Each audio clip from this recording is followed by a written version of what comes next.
Assalamualaikum teman-teman semua. Dalam video kali ini kita akan membahas tentang koloid.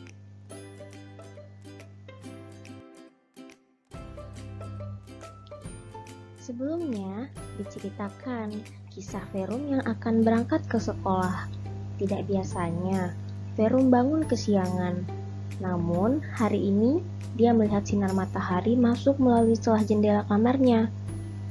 Terlihat debu-debu yang berterbangan pada daerah yang terang, sedangkan pada daerah yang gelap, debunya tidak terlihat. Kemudian ia menyadari bahwa matahari telah meninggi dan dia kesiangan untuk berangkat ke sekolah. Kemudian, Verum bersiap-siap untuk pergi ke sekolah dengan terburu-buru. Namun, tidak lupa, ia sarapan terlebih dahulu. Verum memakan gorengan yang hangat dan nasi putih. Selesai sarapan, Verum tidak lupa mencuci tangannya yang berminyak dengan air. Tapi, ia merasa tangannya masih lengket. Akhirnya, ibunya menyarankan untuk mencuci tangannya dengan sabun. Dan ia pun merasakan tangannya bersih tanpa ada lengket karena minyak. Verum yang telah terlambat, kemudian buru-buru berpamitan dengan ibunya untuk berangkat ke sekolah. Tak lupa, ia menghabiskan segelas susu yang ada di atas meja. Karena terburu-buru, ia tidak sengaja menumpahkan sisa susu dalam gelas dan juga menumpahkan cuka milik ibunya. Kemudian ia melihat adanya gumpalan putih yang terbentuk setelah susu bercampur dengan cuka. Ia pun meminta maaf kepada ibunya, lalu pergi meninggalkan meja yang kotor tersebut. Sesampainya di sekolah, benar saja, Verum terlambat.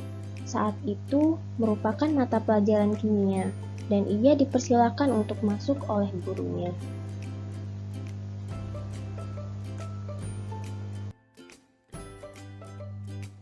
Sesampainya di kelas, Verum terheran dan memikirkan sejenak kejadian yang ia alami di pagi ini.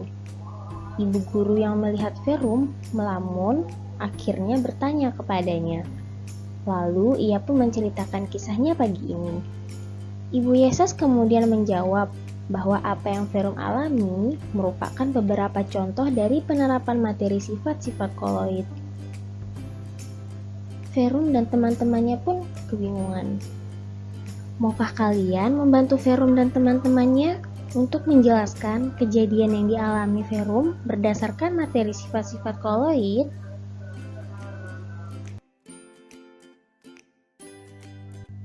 Sebelum masuk ke dalam koloid, terlebih dahulu harus dipahami apa itu sistem dispersi. Sistem dispersi merupakan larutan atau campuran dua zat berbeda atau sama dengan wujudnya. Sistem dispersi ditandai dengan adanya zat terlarut atau disebut dengan fase terdispersi dan zat pelarut atau disebut dengan medium pendispersi. Sistem dispersi terbagi menjadi tiga, yaitu larutan, koloid, dan suspensi. Apa sih yang menjadi perbedaan di antara ketiganya? Mari kita bahas. Di sini terdapat contoh yaitu ada gula, susu, dan pasir yang dicampurkan dengan air, yang dimana gula, susu, dan pasir sebagai zat terlarut dan air sebagai zat pelarut. Yang pertama, gula yang dicampurkan dengan air adalah contoh dari larutan, di mana larutan adalah campuran homogen dari dua atau lebih zat. Yang kedua, susu yang dicampurkan dengan air merupakan contoh koloid, yang dimana ukuran partikel-partikelnya lebih kecil daripada larutan. Dan yang ketiga, ada pasir yang dicampurkan dengan air, yang merupakan contoh dari suspensi. Apa sih yang menjadi perbedaan larutan, koloid, dan suspensi? Dilihat dari warnanya, warna campuran gula tetap jernih, warna susu putih keruh, dan warna campuran air dan pasir menjadi keruh. Dilihat dari sifat campurannya yang berupa endapan, larutan gula dan susu tidak terdapat endapan, sedangkan campuran air dengan pasir terdapat endapan. Selanjutnya, larutan gula bersifat homogen. Untuk larutan koloid yang berupa susu dilihat dengan mata telanjang bersifat homogen, tetapi sebenarnya memiliki heterogen. Sedangkan pada campuran air dengan pasir bersifat heterogen. Larutan gula memiliki satu fase, sedangkan koloid dan suspensi memiliki dua fase. Pada larutan gula, ketika disaring tidak bisa dipisahkan dan menghasilkan saringan yang jernih. Untuk larutan susu, ketika disaring akan menghasilkan filtrat yang keruh. Sedangkan campuran air dengan pasir ketika disaring akan menghasilkan air yang keruh dan pasir akan tertinggal dalam saringan atau memiliki endapan. Nah, tentunya sekarang kalian sudah mengetahui apa itu koloid. Jadi, koloid adalah campuran heterogen dan merupakan sistem dua fase, di mana dua fase ini meliputi zat terlarut sebagai partikel koloid atau yang sering dikenal dengan fase terdispersi, serta zat yang merupakan fase kontinu, di mana partikel koloid terdispersi yang disebut medium pendispersi. Bagaimana dengan sifat-sifat yang dimiliki koloid?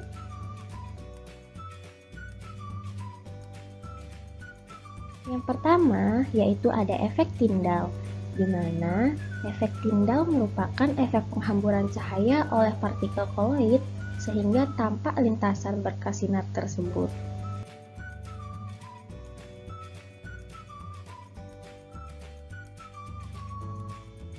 Ketika dilakukan percobaan pada larutan dan koloid, larutan tidak menunjukkan gejala efek Tyndall. Tampak terlihat cahaya diteruskan dengan jelas tanpa berkas cahaya pada larutan. Sedangkan pada koloid tampak terlihat lintasan. Yang kedua ada gerak Brown. Gerak Brown adalah gerak acak, gerak tidak beraturan dari partikel koloid yang menyebabkan koloid tetap stabil, homogen, dan tidak mengendap.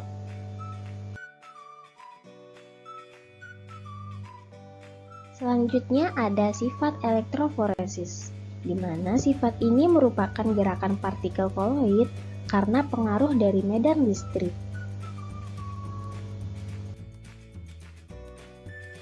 Kemudian terdapat sifat absorpsi, di mana sifat ini merupakan penyerapan terhadap partikel atau ion atau senyawa yang lain sehingga partikel koloid bermuatan. Salah satu contohnya yaitu EVOH 3 kali yang bermuatan positif karena permukaannya yang menyerap ion H+.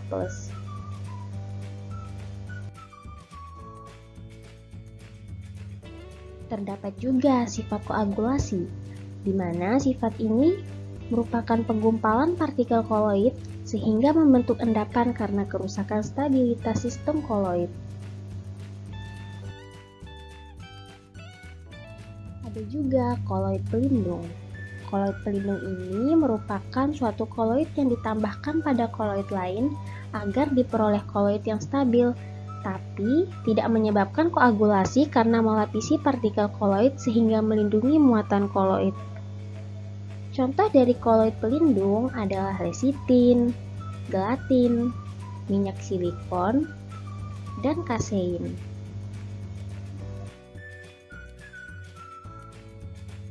Selanjutnya ada dialisis, di mana dialisis ini merupakan proses penghilangan ion-ion yang mengganggu kestabilan koloid dengan cara penyaringan. Salah satu contohnya adalah proses pemisahan hasil metabolisme dari darah oleh ginjal.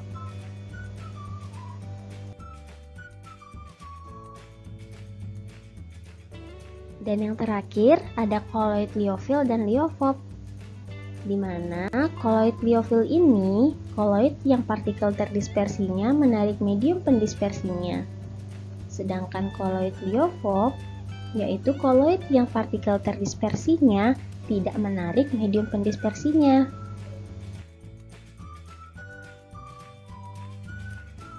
Nah, bagaimana peranan koloid dalam kehidupan sehari-hari?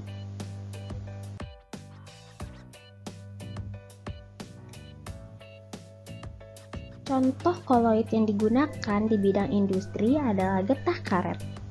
Getah karet merupakan koloid tipe sol, yaitu dispersi koloid fase padat dalam cairan. Partikel karet alam terdispersi sebagai partikel koloid dalam sol getah karet. Karet diperoleh dengan cara mengkoagulasikan getah karet dengan asam formiat. Dengan demikian, karet akan menggumpal dan terpisah dari medium pendispersinya. Gumpalan karet selanjutnya digiling dan dicuci, kemudian diproses lebih lanjut menjadi lembaran yang disebut dengan set. Namun, jika getah karet dimaksudkan untuk membuat balon atau karet busa, maka getah karet akan dibiarkan dalam wujud cair dan tidak digumpalkan. Getah karet ini dikenal dengan latex.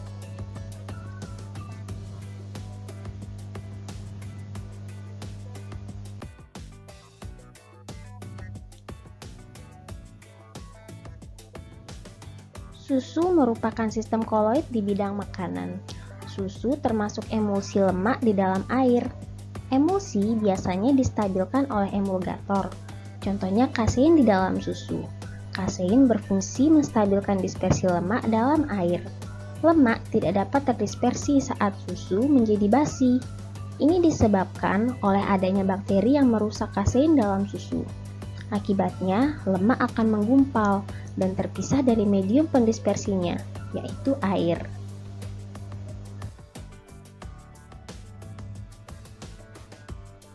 Di bidang farmasi, prinsip koloid diterapkan saat mengobati sakit perut akibat bakteri patogen dengan norit. Sakit perut dapat terjadi jika terdapat gas yang terjebak dalam pencernaan. Sakit perut juga dapat disebabkan oleh bakteri dalam perut yang menghasilkan zat racun. Norit yang terbuat dari karbon aktif akan membentuk sistem koloid di dalam pencernaan. Koloid yang terbentuk akan mengabsorpsi gas atau zat racun sehingga konsentrasinya berkurang.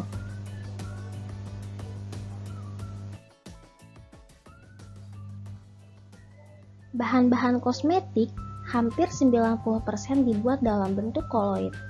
Bahan berbentuk koloid mempunyai beberapa kelebihan, mudah dibersihkan, tidak merusak kulit, mengandung dua bahan yang tidak saling melarutkan, mudah menyerap berbagai bahan yang berfungsi sebagai pewangi, pelembut, dan pewarna. Sol adalah sistem koloid dengan fase terdispersi berwujud padat dalam medium pendispersi berwujud cair atau padat. Lipstick adalah salah satu jenis sol padat. Sol padat adalah salah satu tipe sol yang berbentuk saat zat padat terdispersi dalam medium pendispersi padat.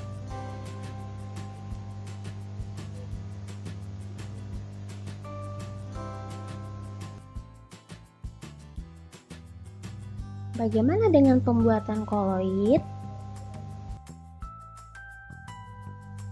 Pembuatan koloid dapat dilakukan dengan dua cara, yaitu pertama, menghaluskan partikel suspensi kemudian didispersikan ke dalam suatu medium pendispersi, yaitu dengan cara dispersi.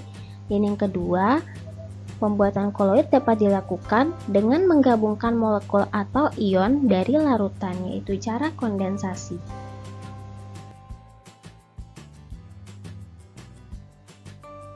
Pembuatan koloid dengan cara dispersi dilakukan dengan cara mengubah partikel kasar menjadi partikel koloid. Cara dispersi ini dilakukan dengan 4 cara, yaitu yang pertama dengan cara mekanik, dengan cara Buso-Bredig, peptisasi, maupun homogenisasi. Yang kedua dengan cara kondensasi. Dengan cara kondensasi dilakukan melalui reaksi-reaksi kimia, seperti reaksi redoks, reaksi hidrolisis, reaksi penggaraman, maupun reaksi penjenuhan.